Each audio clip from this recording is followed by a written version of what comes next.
이 이야기는 조선시대 기록과 설화, 역사적 분위기를 바탕으로 재구성한 콘텐츠입니다. 특정 인물이나 사건에 대한 단정적인 평가보다는 당시의 시대 분위기와 감정을 전달하기 위한 이야기입니다. 조선의 밤은 유난히 조용했습니다. 달빛이 한옥의 기와 위로 내려앉고 바람이 대청마루를 스치며 지나가면 마을 전체가 숨을 죽인 듯 고요해졌습니다. 그런 밤이었습니다. 한 선비의 집 앞에서 이해하기 어려운 일이 시작되었습니다. 문 앞에 놓여있던 것은 작은 항아리 하나였습니다. 그저 평범한 항아리처럼 보였지만 그 안에는 누구도 예상하지 못한 물건이 들어있었습니다. 그리고 그 물건 하나 때문에 한 고을 전체가 술렁이기 시작했습니다. 도대체 누가 왜 이런 일을 벌인 것일까요? 조선시대 기록 속에는 가끔 이렇게 이유를 쉽게 설명하기 어려운 사건들이 등장합니다. 오늘 이야기는 그 중에서도 유난히 묘하고 사람들의 마음을 뒤흔든 한 사건에 대한 이야기입니다. 조선 중기 어느 해였습니다. 한양에서 조금 떨어진 한 고을에는 청렴하기로 이름난 선비 한 사람이 살고 있었습니다. 그의 이름은 널리 알려진 인물은 아니었지만 고을 사람들은 그를 깊이 존경했습니다. 그 선비는 벼슬을 탐하지 않았고 재물을 모으는 일에도 관심이 없었습니다. 하루의 대부분을 책을 읽거나 글을 쓰며 보냈고 때로는 마을 아이들에게 글을 가르치기도 했습니다. 사람들은 그를 두고 이렇게 말했습니다. 저 선비는 조선의 옛 기계를 그대로 지닌 사람이다. 그러던 어느 날 새벽이었습니다. 선비가 문을 열고 마당으로 나왔을 때 평소에는 없던 물건이 문 앞에 놓여 있었습니다. 작은 도자기 항아리였습니다. 누군가 밤사이 조용히 두고 간 것이 분명했습니다. 처음에는 그저 누군가 실수로 놓고 간 물건이라 생각했습니다. 하지만 항아리를 열어본 순간 선비의 얼굴이 굳어졌습니다. 그 안에는 사람의 머리카락이 가득 담겨 있었습니다. 잘린 머리카락이 아니라 정성스럽게 묶여있는 머리카락 다발이었습니다. 조선시대 사람들에게 머리카락은 단순한 신체의 일부가 아니었습니다. 몸과 머리카락은 부모에게서 받은 것이기 때문에 함부로 자르지 않는 것이 도리였습니다. 그런데 누군가 자신의 머리카락을 잘라 항아리에 담아 선비의 집 앞에 두었다는 것. 이것은 단순한 장난이 아니었습니다. 선비는 한참 동안 말없이 항아리를 바라보았습니다. 그리고 조용히 뚜껑을 다시 덮었습니다. 이 일은 곧 마을 사람들에게 알려졌습니다. 사람들은 여러 가지 추측을 하기 시작했습니다. 누군가 선비에게 원한이 있는 것 아닐까? 아니면 무언가 억울한 사정을 호소하려는 것일까? 당시 조선에는 억울한 일을 당했을 때 자신의 머리카락을 잘라 억울함을 호소하는 풍습이 남아있기도 했습니다. 하지만 문제는 그 다음 날이었습니다. 다음 날 새벽 선비의 집 앞에는 또 다른 항아리가 놓여 있었습니다. 이번에도 안에는 머리카락이 들어 있었습니다. 그리고 그 다음 날에도 또 그 다음 날에도 같은 일이 반복되었습니다. 며칠이 지나자 선비의 집 마루에는 머리카락이 담긴 항아리가 여러 개 쌓이게 되었습니다. 이 일은 점점 기묘한 소문으로 퍼져나갔습니다. 어떤 사람은 말했습니다. 누군가 선비에게 깊은 원한을 품고 저주를 하는 것일지도 모른다. 또 어떤 사람은 말했습니다. 억울한 백성이 선비에게 도움을 요청하는 신호일지도 모른다. 하지만 이상한 점이 있었습니다. 그 항아리를 두고 가는 사람을 본 사람은 아무도 없었습니다. 밤마다 누군가 분명 마을을 지나갔을 텐데 개 짖는 소리도 없었고 발자국도 남지 않았습니다.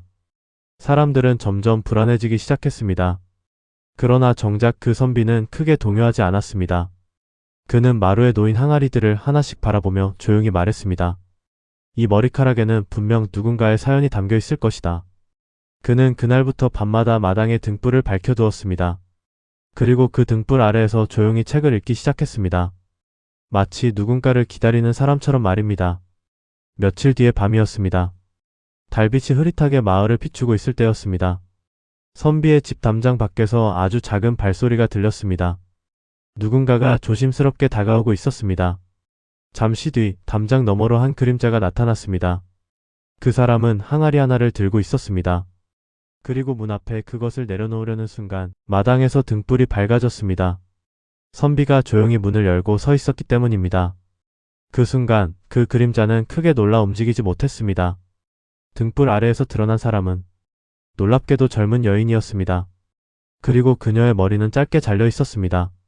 마치 스스로 머리카락을 잘라낸 사람처럼 말입니다. 조선의 기록 속에는 때로 이해하기 어려운 행동들이 등장합니다. 하지만 그 행동의 뒤에는 대부분 사람의 마음이 숨어 있습니다. 억울함, 절박함, 그리고 마지막으로 기대어보고 싶은 희망. 머리카락을 잘라 항아리에 담아두는 일은 누군가에게는 마지막으로 내미는 신호였을지도 모릅니다. 조선이라는 시대는 엄격한 예법과 질서로 움직였지만 그 속에서도 사람들의 마음은 늘 조용히 흔들리고 있었습니다. 그래서 조선의 이야기는 단순한 사건 기록이 아니라 사람의 감정이 남긴 흔적이기도 합니다. 한과 흥이 공존하던 시대, 억울함 속에서도 누군가를 믿고 문 앞에 항아리를 두고 갔던 그 마음, 그리고 그 신호를 외면하지 않고 등불을 밝히고 기다렸던 한 선비의 태도, 어쩌면 그것이 바로 조선 사람들이 말하던 의리와 정의였는지도 모릅니다. 등불이 흔들리고 있었습니다. 마당 한가운데에 서 있던 선비는 잠시 아무 말도 하지 않고 문 앞에 서 있는 사람을 바라보았습니다. 항아리를 내려놓으려던 젊은 여인 역시 움직이지 못한 채 서 있었습니다. 잠시 후 선비가 조용히 말했습니다. 이 밤마다 항아리를 두고 간 사람이 그대였소? 여인은 고개를 숙였습니다.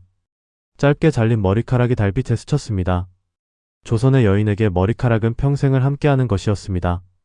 그것을 스스로 잘랐다는 것은 단순한 결심이 아니라 마지막 선택에 가까운 일이었습니다.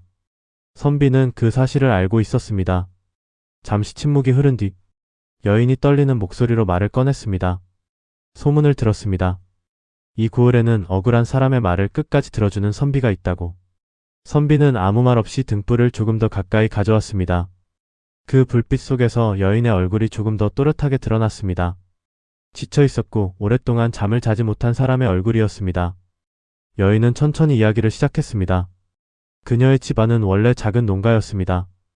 부유하지는 않았지만 가족들이 함께 밭을 일구며 조용히 살아가던 집이었습니다.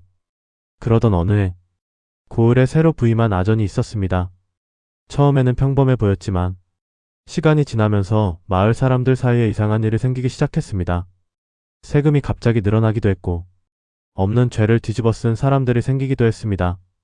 누군가는 억울하게 재산을 빼앗겼고 누군가는 이유도 모른 채 매를 맞았습니다. 사람들은 불만을 품었지만 아무도 쉽게 나서지 못했습니다. 조선시대의 관아는 백성에게 너무나 높은 벽이었기 때문입니다. 여인의 집도 그 일을 피하지 못했습니다. 어느 날 갑자기 그녀의 아버지가 관아로 끌려갔습니다. 이유는 단순했습니다. 세금을 숨겼다는 것이었습니다. 하지만 그것은 사실이 아니었습니다. 여인은 울면서 관아를 찾아갔지만 아버지를 만나지도 못했습니다. 며칠 뒤 아버지는 병든 몸으로 집으로 돌아왔습니다. 그리고 얼마 지나지 않아 세상을 떠났습니다. 마을 사람들은 모두 알고 있었습니다. 그 일이 억울한 일이라는 것을. 하지만 아무도 입을 열지 않았습니다. 그때 누군가가 여인에게 한 가지 이야기를 해주었습니다. 이 마을에는 벼슬은 없지만 백성의 이야기를 끝까지 들어주는 선비가 한 사람 있다. 억울한 일이 있으면 그 사람에게 가보라. 하지만 여인은 선비의 집 앞까지 몇 번이나 갔다가 다시 돌아왔습니다. 말을 꺼낼 용기가 나지 않았기 때문입니다. 그러던 어느 날 밤, 여인은 자신의 머리카락을 잘랐습니다. 조선 사람에게 머리카락은 부모에게서 받은 몸이었습니다. 그것을 자른다는 것은 자신의 억울함을 세상에 드러내는 마지막 방법이었습니다. 그래서 항아리에 머리카락을 담아 선비의 집 앞에 두고 돌아왔습니다. 하지만 막상 선비 앞에 서는 것은 그보다 더 어려운 일이었습니다. 그래서 며칠 동안 밤마다 항아리를 두고 돌아갔던 것입니다. 선비는 여인의 이야기를 끝까지 들었습니다. 그리고 한동안 아무 말도 하지 않았습니다. 마당에는 바람소리만 조용히 흐르고 있었습니다. 잠시 뒤 선비가 말했습니다. 억울한 일이라면 그것을 그냥 지나갈 수는 없겠지요. 다음 날 아침 선비는 고을 사람 몇 명과 함께 관아로 향했습니다. 그는 벼슬이 있는 사람은 아니었지만 오랫동안 쌓아온 명성과 신뢰가 있었습니다. 마을 사람들도 하나둘 함께 따라 나섰습니다. 관아 앞에는 예상보다 많은 사람들이 모였습니다. 그날 이후 그 아전에 대한 여러 이야기가 드러나기 시작했습니다. 숨겨졌던 억울한 일들이 조금씩 밖으로 나오기 시작한 것입니다. 그 사건은 결국 고을 전체가 알게 되는 일이 되었습니다. 조선이라는 시대는 질서와 예법이 엄격한 사회였습니다. 하지만 그 속에서도 사람들의 마음은 늘 살아 있었습니다. 억울한 일을 당했을 때 누군가는 침묵했고 누군가는 포기했습니다. 하지만 어떤 사람은 머리카락을 잘라 항아리에 담아두는 방식으로라도 자신의 이야기를 전하려 했습니다. 그것은 작은 행동처럼 보이지만 사실은 아주 큰 용기였습니다. 그리고 또 한 사람. 그 신호를 외면하지 않고 밤마다 등불을 밝혀두었던 선비. 그 기다림이 있었기에 한 사람의 억울함은 결국 세상 밖으로 나올 수 있었습니다. 조선의 이야기를 들여다보면 화려한 권력의 기록보다 이런 조용한 장면들이 더 오래 남습니다. 말하지 못했던 마음, 그리고 그것을 들어주려 했던 마음. 어쩌면 그것이 조선 사람들이 말하던 정이었고 선비가 지켜야 할 의리였는지도 모릅니다. 그래서 조선의 역사에는 때로 이렇게 이해하기 어려운 사건들이 남습니다. 하지만 그 안을 들여다보면 결국은 사람의 마음이 남아 있습니다. 그리고 그 마음 속에는 조선이 오래 품어온 한과 흥이 함께 흐르고 있습니다.